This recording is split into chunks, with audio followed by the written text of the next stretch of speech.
Kabayan, kumusta? Anong balita sa inyo? So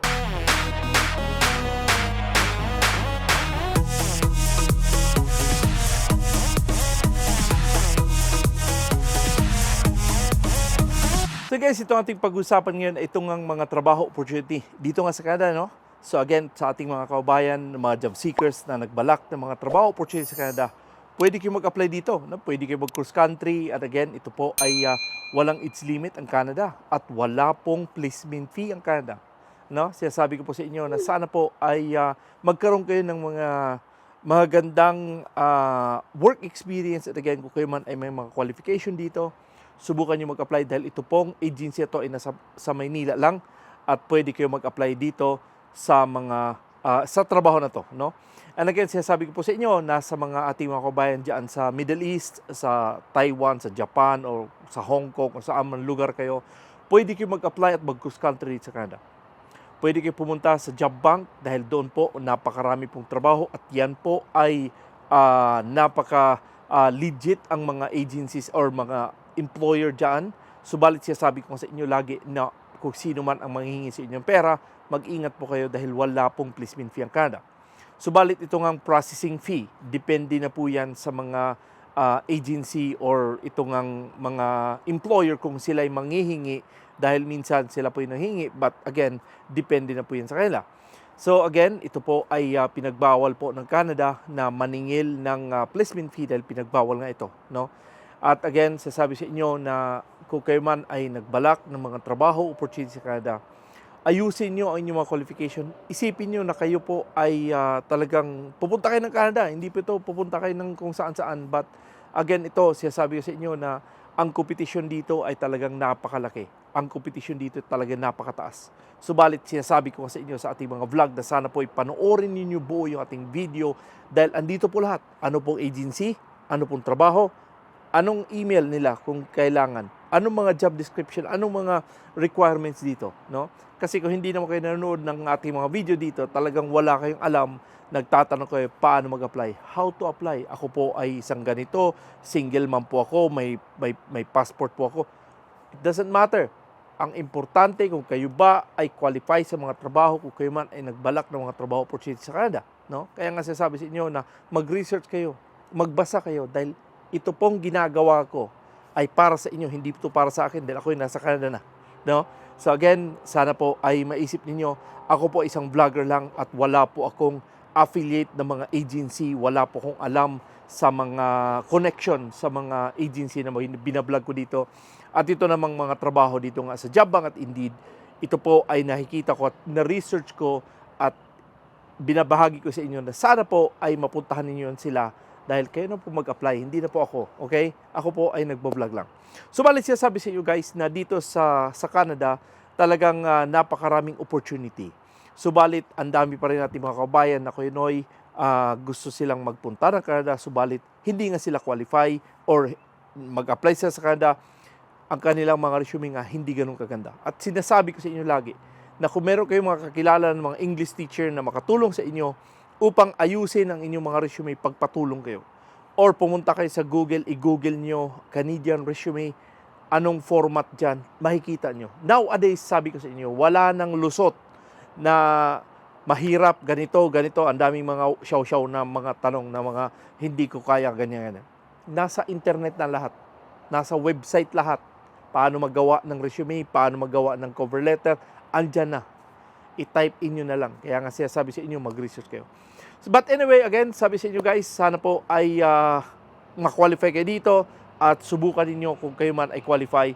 At again, sabi ko na titingnan natin yung kanilang trabaho opportunity. Kung kayo man ay qualify dito, ay subukan natin. Okay? So, but again, ito po ay napakagandang opportunity kung kayo man ay qualify dito. So, balik halika, tingnan natin dun sa kanilang website. So, guys, ito po ay nandito po ito sa First Dynamic Personal Resources Incorporated. At ito po ay nasa Newfoundland and Labrador dito nga sa Canada. At again, ito po ay ang Autodenter. Kung kayo man ay may mga opportunity dito, subukan nyo dahil ito po ay napakaganda. So again, 40 katao ang kinakailangan dito at ito po ay apply until June 12.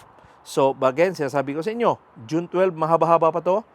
Pag-aralan nyo muna tingnan nyo muna ang job description kung kayo ba ay qualified dito. And again, kung sa tingin niyo kayo ay qualify at ayos to, subukan nyo mag-apply. Okay? So again, ito po ang kanilang job description. Assessing an extent to car vehicle repair, restoration, or customizing request. Preparing repair or modification cost estimates, finalizing agreement. Planning, organize, and scheduling the workflow. So, but again, kung anuman ang mga ginagawa nyo bilang isang auto-denter, isulat nyo lahat, sinasabi sa inyo, isulat nyo lahat dahil importante malaman ni First Dynamic na marami pa kayong ginagawa bilang isang auto-denter. Kung anuman ang mga ginagawa nyo, isulat nyo, okay? So, ilagay nyo sa inyong resume na kayo po ay may mga gumagawa kayo, nag-a-assist kayo, nag-prepare kayo, nagpa-planning kayo, nag-organize kayo, isulat nyo yan lahat, okay? Itong nakikita nyo yung 3 bullet dyan, kopyahin nyo, ilagay sa resume at dagdagan nyo na lang. Subalit ito ang kanilang qualification. Kung kayo man ay may mga 5 years work experience dito, is required. And again, sinasabi ko sa inyo na importante meron kayong sapat na work experience dahil kung wala kayong sapat na work experience dito, talagang mahirapan kayo. Okay? Kung kayo man ay mga vocational diploma, mga short course certificate, mga holder of others or similar field, kung kayo man ay may mga NC2, subukan nyo mag-apply dito dahil hindi naman sinabing kailangan college graduate or high school graduate. Ang inano lang dito, candidate mas vocational diploma. So again, siguro high school graduate ito na meron kayong vocational diploma, meron kayong mga short course certificate or NC2. Okay? Subukan nyo lang. Must have a minimum of 5 years experience in auto-denter. Yun ang importante. No?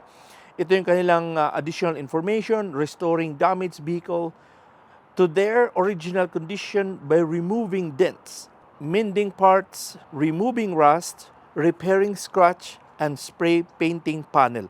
Yun. At again, ito po ay walang placement fee. So, subukan ko to na makakuha ko ng kanilang email address subat para at least kayo ay mag-email na lang sa kanila sa kay First Dynamic. Okay? So, but again, sabi sa inyo guys, sana po ay makatulong ito sa inyo sa inyong paghahanap ng mga trabaho dito sa Canada. At ito pong trabaho na to ay 40 katao at kung kayo man ay may mga sapat na experience sa auto-denter, subukan nyo. Dahil ito po ay walang placement fee, sinasabi sa inyo. At ito pong First Dynamic ay sila po ay may PUA. Sila po ay legit na agency ito dahil nga nung way back last year, nagkausap kami ng mga taga DMW no, doon sa Ottawa. At again, tinanong ko ito si First Dynamic, sila po ay talagang legit na agency. Subalit, sila man ay manghingi ng pera, huwag kayong magdalawang isip, i-report nyo sa PUA dahil sila ay talagang mabibigyan ng sanction dyan sa kung sila man ay manghingi ng placement fee. Subalit, hindi po talaga to sila dahil ito po ay legit agency. Marami na po silang naparating dito sa Canada. Subalit, doon lang part sa Quebec. Ito nga, sa Newfoundland, doon lang sila. Wala talaga dito sa Calgary. Subalit, kung mayroon to sa Calgary, talaga ako'y masaya na sila po ay magkita-kita kami dito sa Calgary upang kumustahin ko sila, no?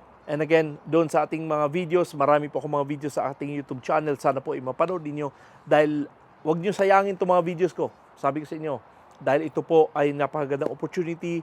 Ako po ay nag-research para sa inyo at nasa sa inyo na yan kung kayo man ay mag-apply, kayo man ay ma-qualify dito at mag-apply kayo kung kayo man ay talagang sa tingin ninyo na kayo ay qualify. Subalit siya sabi sa iyo lagi na kung kayo man ay mag-apply sa Canada, importante na kayo po ay magkaroon ng self-assessment, no? Kasi importante din yan na mag-self-assessment kayo dahil importante din para hindi masayang yung oras nyo na sa inyong pag-apply dito na hindi pala ako qualify kala ko qualify ako, hindi pala qualify. So, importante yan na kayo ay magbasa. No? Magbasa. Sinasabi sa inyo, magbasa. Dahil napakalaking bagay po yan na kayo nagbabasa. Dahil ito nga, ay sabi ko sa inyo, ay para sa inyo, hindi po para sa akin. Tumutulong lang ako sa inyo na sana makarating kayo dito, but nasa sa inyo yan. Kung inyong gawin, kung hindi nyo gawin, it's okay. Basta ako, tuloy-tuloy lang ako na magbigay ng impormasyon sa inyo. At sana po ito ating video ay makatulong sa inyo na sana po one of these days kayo makarating dito at tayo po ay magkita-kita. Sabi sa inyo, ako po ay nasa Calgary At ako po'y masaya na kayo po ay makarating dito. Kung hindi man makarating yung pamilya nyo, ikaw muna makarating, to follow na lang yung pamilya nyo. Subalit siya sabi sa inyo guys, sana po ay ma-share ninyo ito ating mga videos sa inyong mga social media platform. At marami po akong mga videos dito. Panoorin nyo lang. Marami akong mga videos dito ng mga bago, panoorin nyo. Every 2 days po, 3 days ako po yung nagpo-post ng mga videos dito. Sana po ay masubaybayan ninyo.